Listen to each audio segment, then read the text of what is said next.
സ്വാഭാവികമായി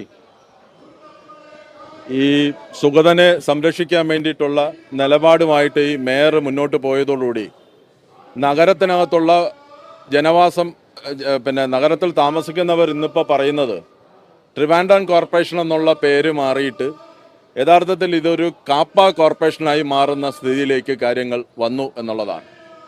ബഹുമാനപ്പെട്ട ഹൈക്കോടതിയും അത് തന്നെയാണ് പറഞ്ഞത്. ഒരു കാരണവശാലും നടക്കാൻ വേണ്ടിയിട്ട് പാടില്ലാത്ത ഒരു നടപടിയിലേക്കാണ് നമ്മുടെ ബഹുമാനപ്പെട്ട ഹൈക്കോടതി തന്നെ കടന്നത് എന്നുള്ളതാണ്. അങ്ങനെ കടക്കാൻ വേണ്ടിയിട്ട് വന്നതിൻ്റെ സാഹചര്യം എന്ന് പറഞ്ഞാൽ ജനാധിപത്യത്തെ സംരക്ഷിക്കുന്നതിന് വേണ്ടിയിട്ടും ഒരു ഭരണഘടനാ സംവിധാനത്തിനകത്ത് സത്യപ്രതിജ്ഞ ലംഘനം നടക്കാൻ പാടില്ല, സത്യപ്രതിജ്ഞ ചെയ്യാതിരിക്കാൻ പാടില്ല, ഭരണഘടന അനുസരിച്ച് ഒരു അവകാശമാണെന്നുള്ളത് കൊണ്ട് മാത്രമാണ് ഈ വെയ്യൂർ ജയിലിലേക്ക് ഈ സത്യപ്രതിജ്ഞ ചടങ്ങ് നടത്താൻ വേണ്ടിയിട്ട് ബഹുമാനപ്പെട്ട കോടതി തീരുമാനിച്ചത്. കോടതി തന്നെ പറഞ്ഞിട്ടുണ്ട്, കാപ്പ കേസിനകത്ത് പെട്ട 6 മാസത്തേക്ക് ഡീറ്റെയിൻ ചെയ്തിട്ടുള്ള ഒരാൾക്ക് ഒരു വിധത്തിലുള്ള ആനുകൂല്യവും കൊടുക്കാൻ വേണ്ടിയിട്ട് പറ്റില്ല. എണ്ണി കേസുകളെ സംബന്ധിച്ചുള്ള വിവരങ്ങൾ എടുത്തിട്ടുണ്ട്. അത് മുന്നിൽ താൻ കൗൺസിലർ ആകുന്നതിന് മുമ്പ് ചെയ്ത കേസും എടുത്തിട്ടുണ്ട്, അതിന് കൗൺസിലർ ആയതിനു ശേഷം നടന്നിട്ടുള്ള കേസുകളും എടുത്തിട്ടുണ്ട്. അപ്പോൾ നിയമപരമായി ഞങ്ങൾ പറയുന്ന കാര്യങ്ങൾ താഴത്തെ കോടതി ശരിവെച്ചിട്ടുണ്ട്. ഇപ്പോഴും ജാമ്യം കിട്ടിയിട്ടില്ല മജിസ്ട്രേറ്റ് കോടതികളിൽ, അതുപോലെ തന്നെ ജില്ലാ കോടതിയിൽ നിന്ന് കിട്ടിയിട്ടില്ല, ഹൈക്കോടതിയിൽ നിന്ന് കിട്ടിയിട്ടില്ല. കാപ്പ ബോർഡ് കൂടി സ്ഥിരീകരിച്ചിട്ടുണ്ട്, ആഭ്യന്തര വകുപ്പ് സ്ഥിരീകരിച്ചിട്ടുണ്ട്, കാപ്പ അപ്പലറ്റ് അതോറിറ്റി ആയിട്ടുള്ള നമ്മുടെ മുൻ ജഡ്ജി ഉൾപ്പെടെയുള്ള ഹൈക്കോടതി ജഡ്ജി ഉൾപ്പെടെയുള്ള ആളുകളുടെ നിയന്ത്രണത്തിലുള്ള 3 അംഗ കമ്മിറ്റിയും അത് അംഗീകരിച്ച 6 മാസത്തേക്ക് ഡീറ്റെയിൻ ചെയ്ത് പോയിരിക്കുകയാണ്. അപ്പോൾ ഞങ്ങൾ പറഞ്ഞിട്ടുള്ള ഇടതുപക്ഷ ജനാധിപത്യ മുന്നണി പറഞ്ഞിട്ടുള്ള കാര്യങ്ങൾ ശരിവെക്കുന്ന രൂപത്തിലാണ് നടന്നിട്ടുള്ളത്. പക്ഷേ കഴിഞ്ഞ കുറേ കാലമായിട്ട് നമ്മുടെ നഗരസഭയ്ക്കകത്ത് ഒരു RSSന്റെ കാര്യാലയമായി പ്രവർത്തിക്കുന്ന തരത്തിലേക്ക് മേയർ നേതൃത്വം കൊടുക്കുകയാണ്. ഈ സമരത്തിന് ജനാധിപത്യപരമായി പ്രതിഷേധിച്ച 5 കൗൺസിലർമാർ, വനിതാ കൗൺസിലർമാർ കൂടെയുള്ള സഹപാഠിയോട് മേയർ തന്നെ നേതൃത്വം കൊടുത്തുകൊണ്ട് 3 പേരെ LDFന്റെ 3 പേരെ സിന്ധു ശശി അടക്കമുള്ളവർ ഇപ്പോഴും ആശുപത്രിയിൽ ചികിത്സയിലാണ്.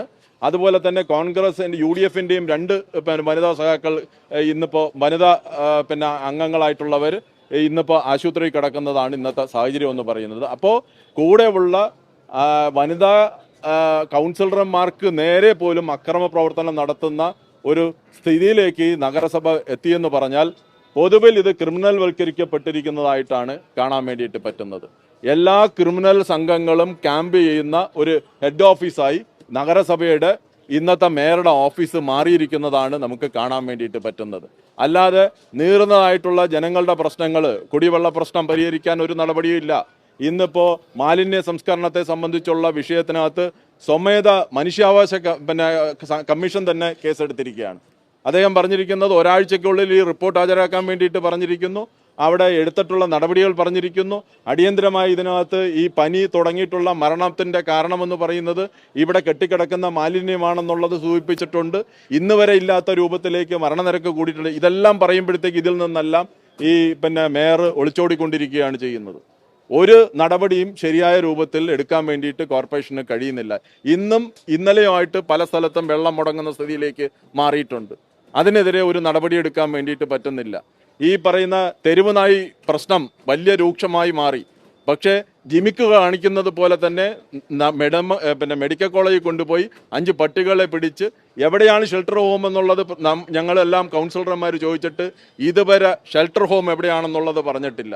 ഞങ്ങൾ മനസ്സിലാക്കുന്നത് മെഡിക്കൽ കോളേജിൽ നിന്ന് നിങ്ങൾ മാധ്യമങ്ങളുടെ മുമ്പിൽ നിന്ന് പട്ടിയെ പിടിച്ചതിന് ശേഷം ആ കഴക്കൂട്ടത്ത് കൊണ്ടുവന്ന് ഇതിനെ തുറന്നു വിടുകയാണ് യഥാർത്ഥത്തിൽ ചെയ്തിരിക്കുന്നത്. അങ്ങനെ അശാസ്ത്രീയമായിട്ട് ഒരിക്കലും ചെയ്യാൻ വേണ്ടിയിട്ട് പാടില്ലാത്ത നടപടികളുമായിട്ട് ഈ മേയർ മുന്നോട്ട് പോവുകയാണ് ചെയ്യുന്നത്. ഏകദേശം 8000-ഓളം വരുന്ന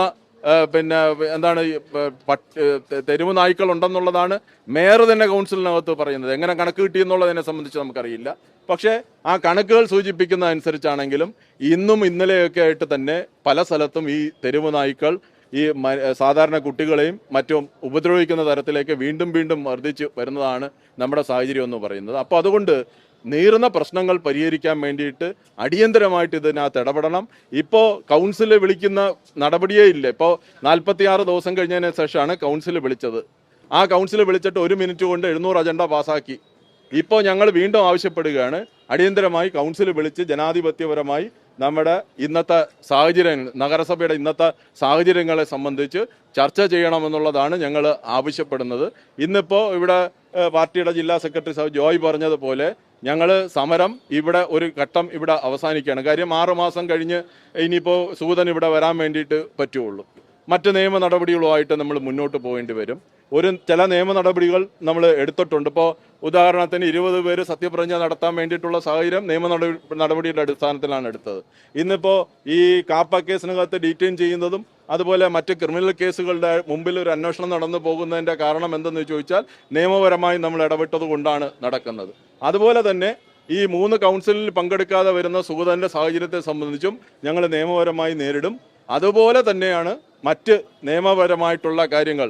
ഈ കഴിഞ്ഞ തെരഞ്ഞെടുപ്പ്, മേയറുടെയും ഡെപ്യൂട്ടി മേയറുടെയൊക്കെ തന്നെ തെരഞ്ഞെടുപ്പ് വാലിഡായിട്ടുള്ള ഒരു സത്യപ്രതിജ്ഞ നടത്താത്ത ആളുകൾ നടത്തിയതുകൊണ്ട് തന്നെ അത് വീണ്ടും ചോദ്യം ചെയ്തുകൊണ്ട് ഹൈക്കോടതിയിലുള്ള നിയമ നടപടിയുമായിട്ട് പോകുകയാണ്. ജനങ്ങളെ സമീപിക്കും, കുറെ കൂടി ശക്തമായിട്ട് ഇതിനെതിരായിട്ടുള്ള ക്യാമ്പയിൻ നടത്തും. നഗരസഭയ്ക്ക് സ്തംഭനാവസ്ഥ അവസാനിപ്പിക്കാനും അതിനകത്ത് ജനങ്ങളുടെ പ്രശ്നങ്ങൾ പരിഹരിക്കാനും വേണ്ടിയിട്ട് ഞങ്ങൾ LDF കൂടുതൽ ശ്രമങ്ങൾ നടത്തും. അതുപോലെ തന്നെ നിയമപരമായിട്ടും ഈ കാര്യങ്ങളുമായിട്ട് ഞങ്ങൾ മുന്നോട്ട് പോകും എന്നുള്ളതാണ് പറയാനുള്ളത്.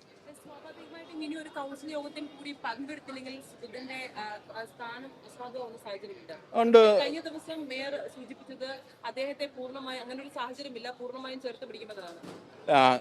മുനിസിപ്പൽ ആക്ട് അനുസരിച്ച് 3 പ്രാവശ്യം കൗൺസിൽ മീറ്റിങ്ങിനകത്ത് വന്നില്ലെങ്കിൽ 3 മാസത്തെ സമയം നോക്കിയതിന് ശേഷം അടുത്ത കൗൺസിലിൽ 3 മാസം വന്നില്ലെന്നുണ്ടെങ്കിൽ അസാധു ആവുമെന്നുള്ളതാണ് മുനിസിപ്പൽ ആക്ട് പറയുന്നത്.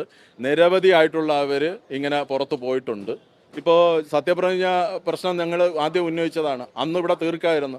അദ്ദേഹം തീർക്കാത്തത് കൊണ്ടാണ് ഞങ്ങൾ കോടതിയിൽ പോയി സമീപിച്ചത്. അന്നും അദ്ദേഹം പറഞ്ഞത് എന്താണ്? അത് അങ്ങനെ ഒരു സാഹചര്യമില്ല, ഞങ്ങൾ നിയമപരമായി നേരിട്ടോളാം എന്നാണ് പറഞ്ഞത്. ഇവിടെയും ഇപ്പോൾ നിയമത്തെ വളച്ചൊടിക്കുകയാണ് യഥാർത്ഥത്തിൽ ചെയ്യുന്നത്. 3 പ്രാവശ്യം കൗൺസിലിൽ പങ്കെടുത്തിട്ടില്ലെങ്കിൽ തക്കതായിട്ടുള്ള കാരണങ്ങളില്ലെന്നുണ്ടെങ്കിൽ തീർച്ചയായിട്ടും ആ മെമ്പർഷിപ്പ് ടെർമിനേറ്റ് ചെയ്ത് പോകും. അതിനു വേണ്ടിയിട്ടുള്ള നിയമ നടപടിയുമായിട്ട് LDF മുന്നോട്ട് പോകും.